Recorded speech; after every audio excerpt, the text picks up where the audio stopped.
7. Tentukan apakah pernyataan berikut benar atau salah tentang kloroplas. A. Kloroplas memiliki DNA linear yang terpisah dari DNA nukleus.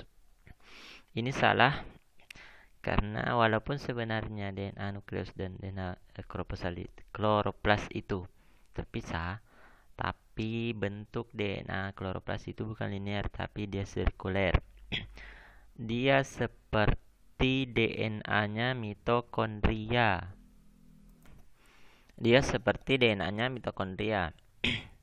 Masih ingat tidak tentang sebuah teori yang diajukan oleh para ilmuwan tentang kenapa kemudian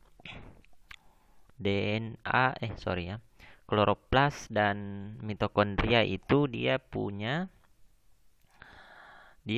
DNA tersendiri dan bentuknya berbeda dengan DNA pada nukleus, ya. Bentuknya berbeda dengan DNA pada nukleus. Kalau DNA nukleus itu kan dia linear, kemudian kalau DNA kloroplas dan mitokondria dia itu sirkuler.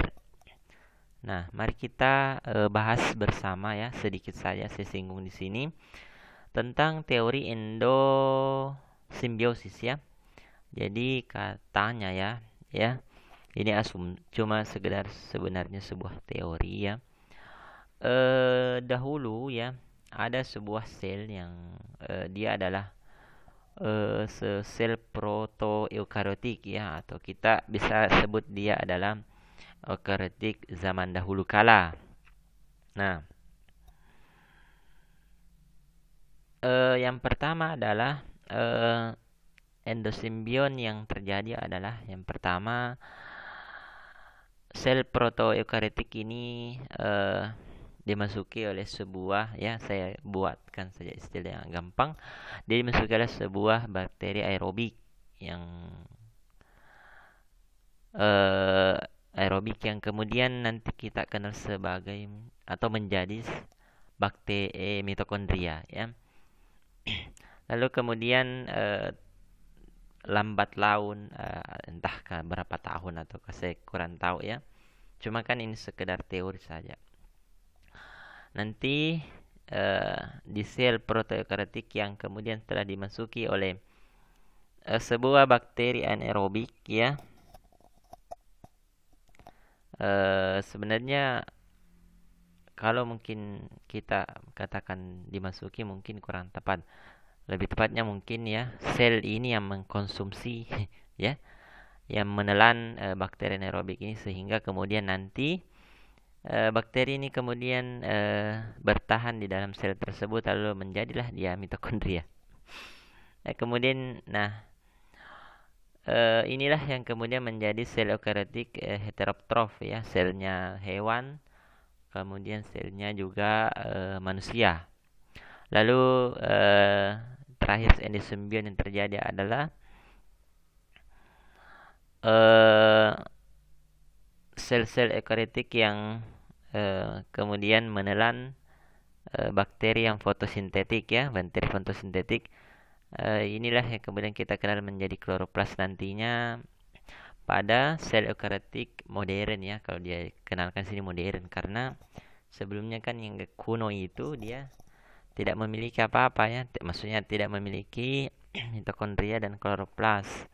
Seperti itu. Inilah yang menjadi sel eukariotik tumbuhan yang kita kenal sebagai selama ini adalah sel yang bisa berfotosintesis, bisa mensintesis senyawa organik tersendiri atau kita kenal sebagai zat makanan. Seperti itu ya, itu cuma pengantar sedikit saja. Kenapa kemudian kloroplas itu punya DNA tersendiri dari DNA nukleus. Kemudian yang kedua, kloroplas dapat berfungsi di luar sel. Ini benar. Tapi yang perlu dipahami adalah kloroplas tidak bisa lagi dia hidup secara independen. Karena dia sudah sudah lama sekali berada di dalam sel eukariotik ini sehingga tidak memiliki lagi kemampuan untuk hidup secara independen. Tapi kalau berfungsi di luar itu bisa. Pertama, karena DNA kloroplas itu punya DNA sirkuler. Ya, artinya dia bisa eh, apa? Apa istilahnya itu? Dia bisa dia punya pengaturan tersendiri, atau yang kelima ini ya, dia punya sistem gen tersendiri genetik ya. Kemudian dia punya ribosom tersendiri sehingga dia bisa memproduksi protein sendiri. Kemudian ada RNA-nya. Lalu kan apa? Lalu kita ketahui sendiri bahwa kloroplas itu kan dia apa namanya? Dia bisa memanfaatkan energi matahari untuk memproduksi gula. Lalu dalam reaksi terang juga dia memproduksi ATP. Ya, itu saja yang itu mungkin yang bisa saya jelaskan secara singkat kenapa dia bisa hidup di luar. Kalau mungkin teman-teman punya pengetahuan ya bisa di-sharing. Kemudian yang C, kloroplas memiliki ribosom sendiri dengan ukuran sama ya. Pada ribosom sitosol ini ribosom sendiri dengan ukuran yang sama. Ini salah, kenapa? Karena dari awal tadi di stereoendosimbion memang kloroplas dan mitokondria itu kan dia berasal dari luar ya, sehingga secara asal pun mereka berbeda, sehingga ya pasti tidak sama. Ukuran ribosom kloroplas itu tentu lebih kecil dibandingkan ukuran ribosom sitosol. Kenapa? Karena ukuran ribosom kloroplas itu dia mirip dengan ribosom bakteri, baik dari segi struktur maupun sensitivitas terhadap antibiotik.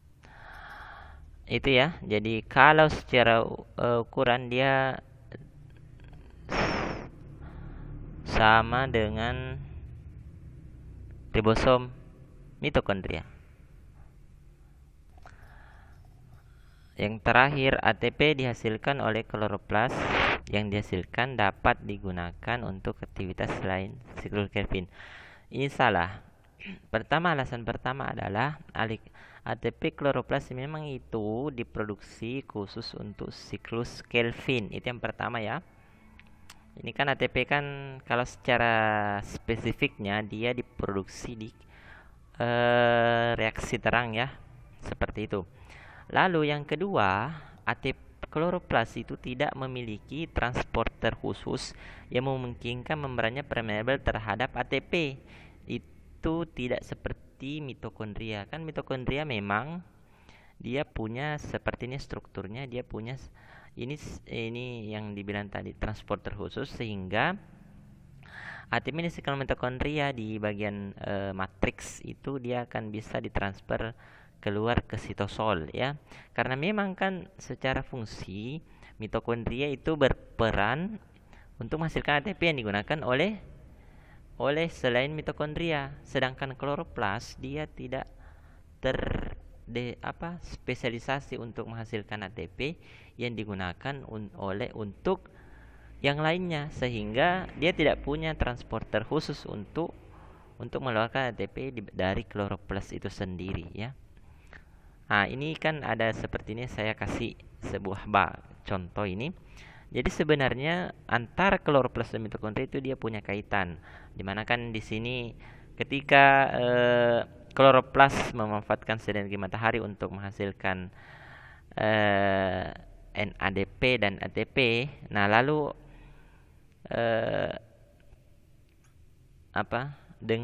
lalu NADPH ya, NADPH sorry, dan ATP nanti dipakai di siklus Kelvin atau reaksi terang nanti untuk menghasilkan gula. Nah, gula inilah yang kemudian nanti yang ditransfer ya, artinya yang diolah di bagian mitokondria yang kita ketahui ada setidaknya 4 fasenya ya, ada 3 lah ya secara umum. Ada glikolisis, kemudian ada reaksi antara ya. Reaksi antara itu kan apa namanya istilahnya itu, pembentukan asetilnya di situ, kemudian ada siklus Krebs ya.